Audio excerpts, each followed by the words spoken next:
Hello guys, in this video I'm going to show you how to enable Wi-Fi driver in Windows 11. So first method is press the Windows and X on your keyboard.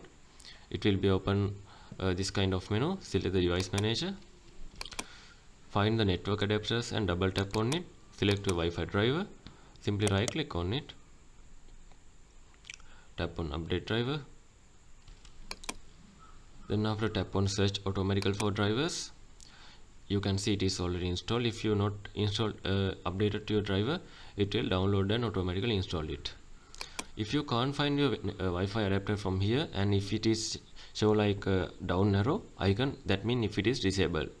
So at that kind of time you can see it like this kind of icon.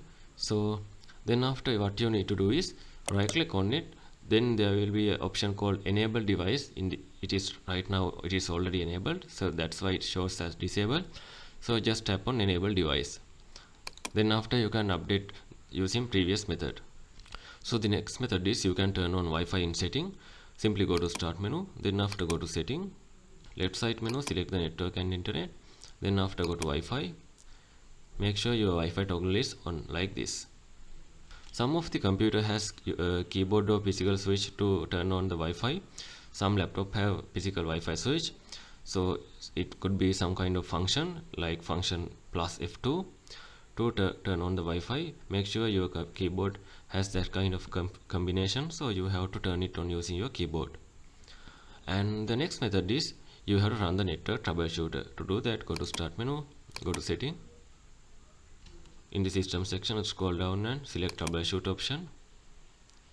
Tap on other troubleshooters. Scroll down and tap on network adapter and tap on run. So it will be detect the problem and automatically fix for it. So these are the methods you can try to enable Wi-Fi driver on Windows 11.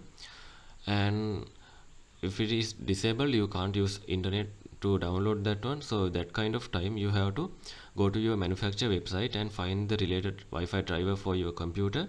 Then after, you have to download it using other computer or mobile device. Then after, transfer that using a USB cable or pen drive. Then after, manually install that on your computer. Then you can see your Wi-Fi is working. Then after, you can use your Wi-Fi. So you can see in the troubleshoot option, it asks which device has issue. Select your Wi-Fi, tap on next. So these are the methods you can try to fix your issue. If you think this video is helpful, please consider subscribe and liking this video.